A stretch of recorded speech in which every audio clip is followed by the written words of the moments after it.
Greetings, Earth enthusiasts.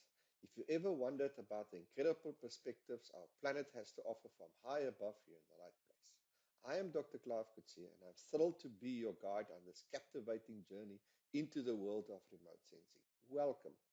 And please remember to like, subscribe to, and share this video. Thank you. Welcome to this tutorial.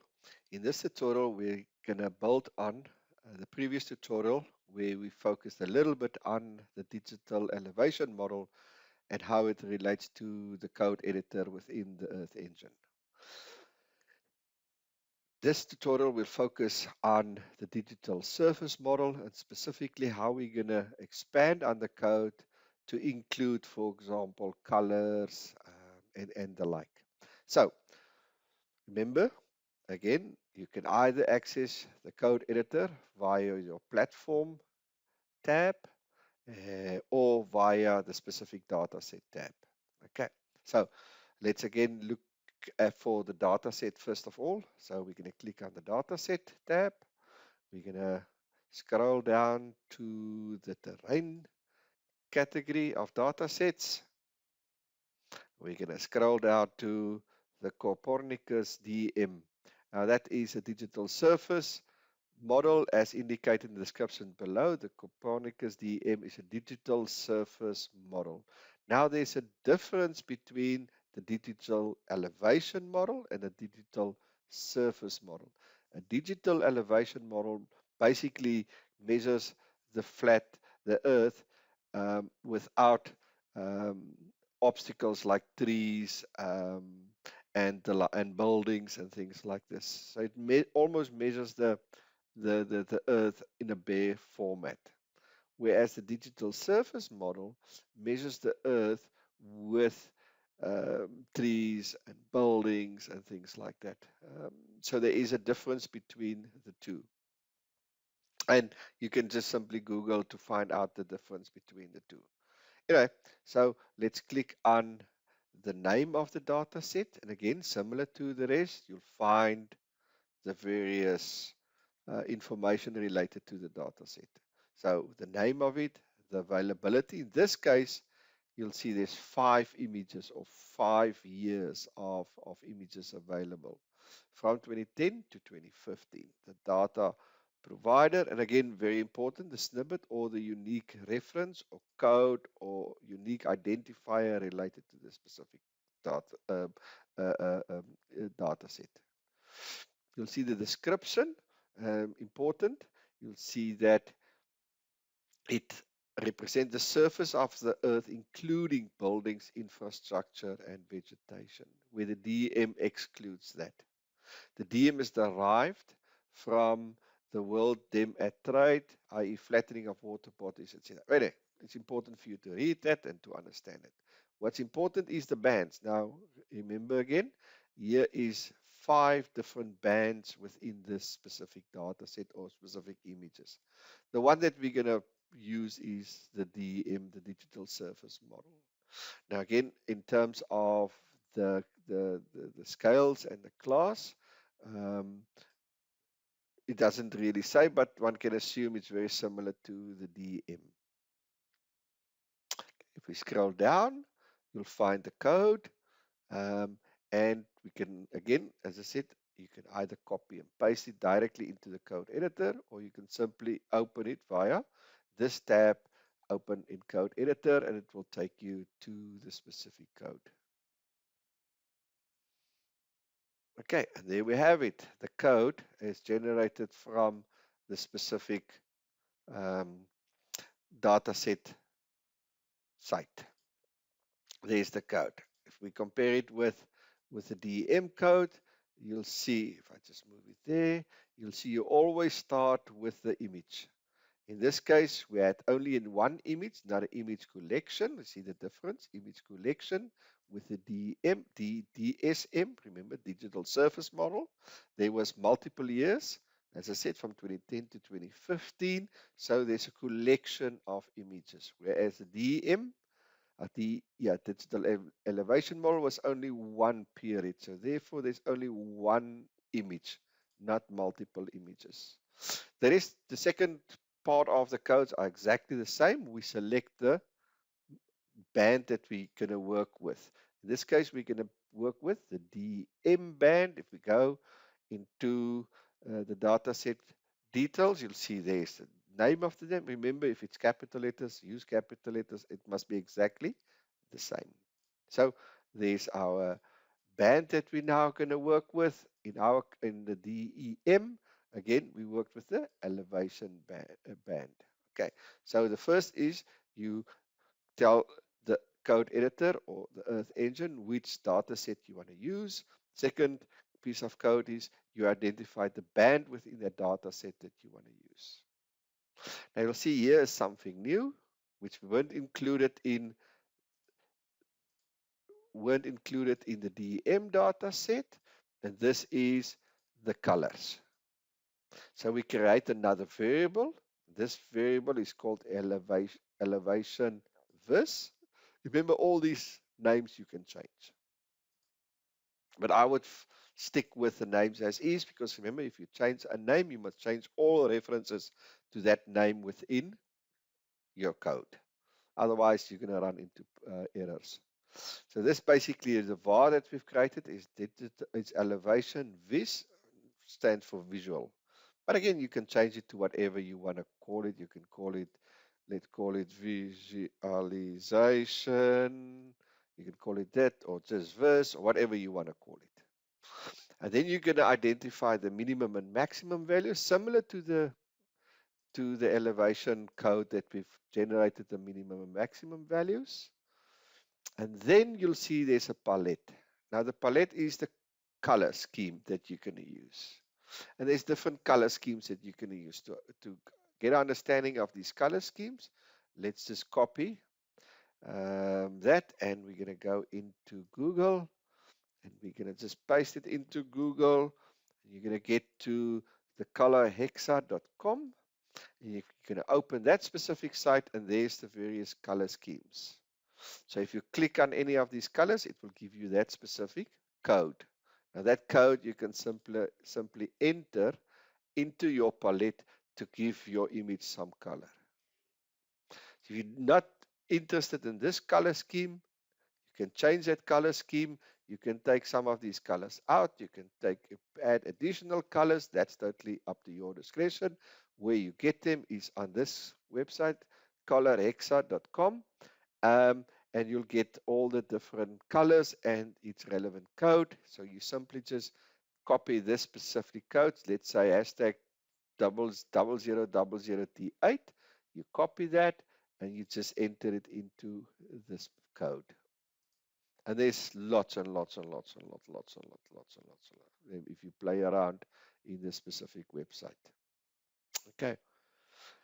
Anyway, so that gives you your color scheme. Relate to this. So the lowest values closer to the minimum will have that color, that 00000FF, and your highest values closer to the 1000 will have the FF color. So it ranges your palette from the lowest value closer to your min to your highest value, and it will equally proportion the colors in between the range of the max and the minimum. And then again, we have our map center, and we have our adding of the layer. Now again, I'm just going to copy and paste the map center from my region of interest.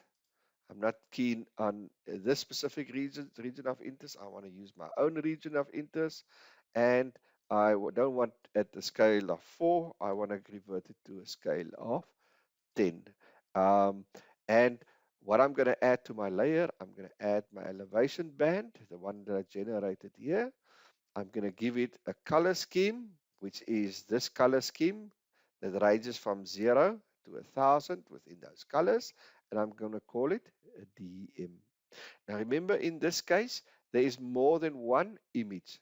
So because I don't specify a time or anything, it's just going to generate the first image it can get. So therefore, the image that's going to present is the image in 2010. It obviously is not going to present all 5 images or all the images in the image collection, because we haven't specified that to the Earth engine. All it's going to do is take the first image in this image collection and it's going to present it. Okay, so bear that in mind. If there's multiple images in the image collection, you don't specify which image or the time, it's going to generate the first image in that image collection. The elevation is our band that we've chosen. Again, you can change that name. Elevation, the variable name you can change. That's our color scheme. And again, you're welcome to add more colors to this scheme, or you can add less, or you can change it, or whatever the case. Map center, etc. Let's remember to save. Let's save this as tutorial 2, I think. Tutorial 2. It is digital surface model. Yep, let's save it. It's busy saving. You can see that. Let's go to our tutorial. And there it is, digital surface model. There it sits. Okay, you've saved it, and let's press run. Remember, because we set the center to the region of interest, or where I want it to be, my region of interest, it will open around that area with a zoom level of 10. So let's click run and give it a couple of seconds for the image to load. And that's my resulting image. Then you can already see there's colors involved, unlike my DEM digital elevation model, where I haven't specified any colors, so therefore it is just shades of gray and black. So you can already see the difference by just including the colors. But the region of interest, as specified, the zoom level is exactly the same, nothing different.